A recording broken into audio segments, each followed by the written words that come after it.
renun, lihat ke dalam. Ini dari mana nih sakit hati itu asal usulnya? Oh, ternyata sakit hati berasal dari keinginan saya. Karena saya ingin orang seperti yang saya mau. Lalu ketika orang tidak seperti yang saya mau, saya jadinya sakit hati.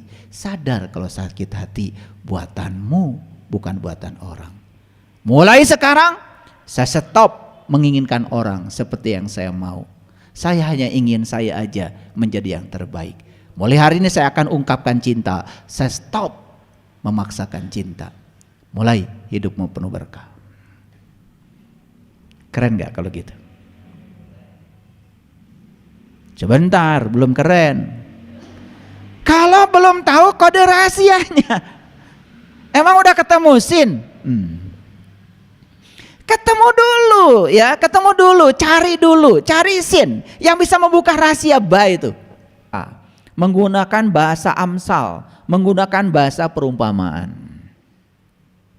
Dan ternyata Allah pun di Quran mengatakan watilkal amsalu nadribuha linnas, dan perumpamaan ini aku buat untuk manusia, untuk seluruh manusia.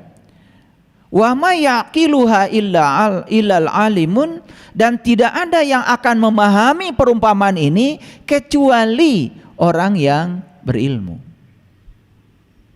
Nah, kita selama ini mengartikan orang yang berilmu adalah orang yang banyak knowledge-nya, yang banyak hafalannya. Ilmu itu bukan hafalan. Hafalan itu tidak akan menolong kita. Hidup kita tidak bisa diselesaikan dengan hafalan. Hidup kita itu hanya bisa diselesaikan dengan keterampilan hidup. Jadi kalau ilmu itu tidak membuat kita menjadi terampil, terutama terampil dalam menyelesaikan masalah hidup, ilmu itu nggak ada gunanya. Makanya ilmu itu bukan hanya diamalkan, tetapi ilmu itu harus diasah.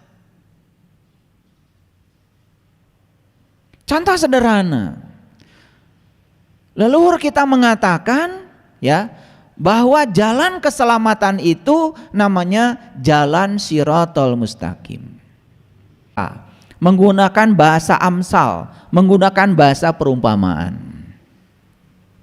Dan ternyata Allah pun di Quran mengatakan watilkal amsalu nadribuha linnas, dan perumpamaan ini aku buat untuk manusia, untuk seluruh manusia.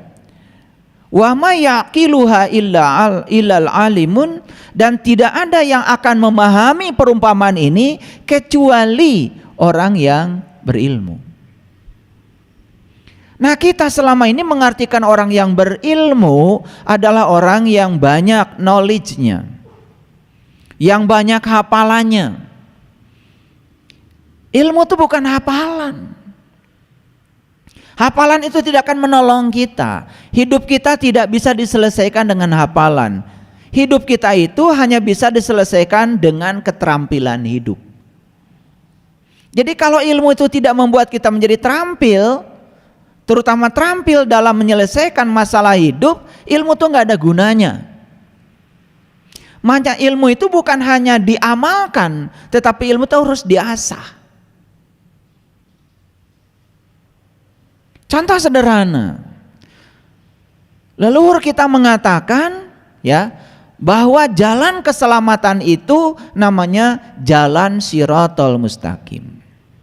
Bahagia itu ketika kita sudah selesai dengan diri kita sendiri. Saat kita sudah tidak berkonflik dengan diri kita sendiri, disitulah bahagia. Maka bahagia tidak bergantung pada faktor luar. Bahagia adalah urusan pribadi kita masing-masing. Kan sudah beda kan?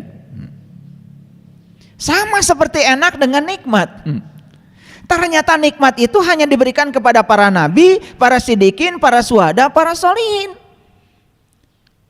Hanya mereka yang dapat nikmat. Jadi kalau begitu nikmat itu apa sebetulnya?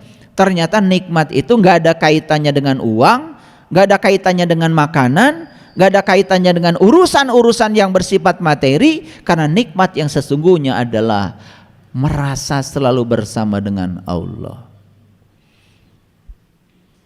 Nah, pertanyaannya, apakah kita ini termasuk orang yang sudah dapat nikmat? Apakah kita merasa bersama Allah setiap saat, di setiap ruang dan waktu? Itu kan pertanyaan lanjutannya. Nah itu makanya kode rahasianya harus masuknya itu mudah. Jadi yang bilang sulit itu karena nggak tahu. Makanya Allah bilang, segala sesuatu aku sampaikan kepada manusia dengan perumpamaan. Tetapi bagi mereka yang sudah tahu ilmunya, tidak ada perumpamaan. Semua akan berubah menjadi kenyataan. Sekarang saya tanya dulu, kalian mau perumpamaan apa kenyataan? Perumpamaan apa kenyataan? Nanti seumpama sudah selesai pengajian ini, semua dari ujung sana sampai ujung sini, pulangnya saya bagi uang, satu orang 10 miliar.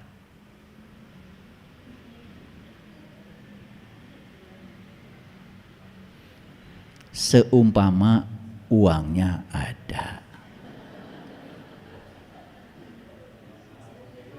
Ya, gimana saya?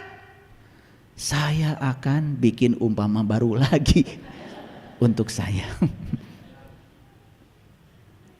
Nah kita ini selama ini hidup di alam perumpamaan, tetapi kita mengklaim seakan-akan kita sudah hidup di alam kenyataan. Lupa bahwa kita belum tahu cara membedakan mana perumpamaan, mana kenyataan. Dulu tobat nangis-nangisan. Bukan, tobat itu bahasa Arab dari kata tabayatubu taubatan. Tobat itu artinya pulang. Tobat artinya kembali. Kembali kemana? Kembali pada fitrahmu. Kembali pada jati dirimu. Kenapa harus kembali? Sesuatu harus kembali karena dia sudah terlalu jauh. Berarti sudah terlalu jauh bergerak dari titik awal. Paham maksudnya? Iya. Fitrahnya manusia itu penuh cinta kasih. Fitrahnya manusia itu punya kekuatan positif. Kok sekarang malah penuh dengan kebencian? Otaknya malah justru subur dengan kekuatan-kekuatan negatif. Itu artinya sudah jauh. Disuruh pulang nih. Pulang ke titik awal. Gimana caranya? Kenali dirimu. Kenali dirimu. Makanya hadis mengatakan siapa yang kenal dirinya, dia kenalkan Tuhannya. Jadi sebetulnya taubat itu menurut penilaian saya, mohon maaf, mohon izin, bukan saya menghakimi, berlawanan dengan nilai-nilai yang ada dalam Al-Quran.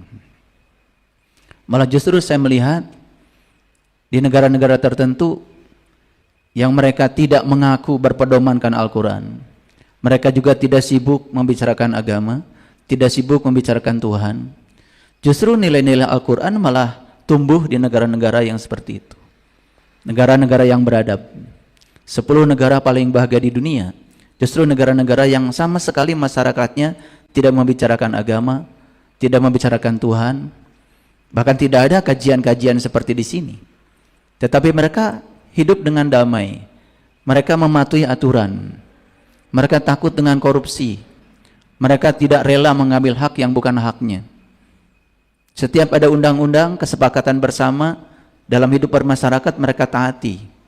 Tidak ada sogok menyogok. Satu umat pun terpecah belah.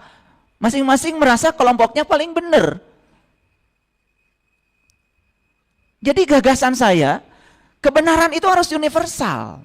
Dan kebenaran itu bisa diterima setiap orang. Yang keempat, Al-Quran mengajarkan berbagi. Betul nggak Bapak Ibu? Perintah zakat, perintah infak, paling banyak tuh dalam Al-Quran.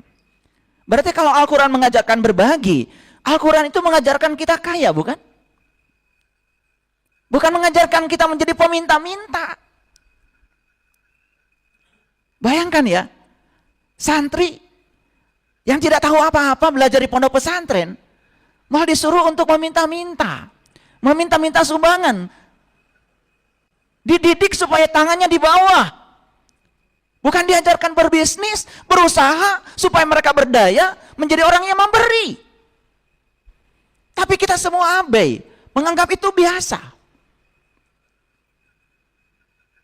Tunjukkan dunia, hidup ini indah, melangkah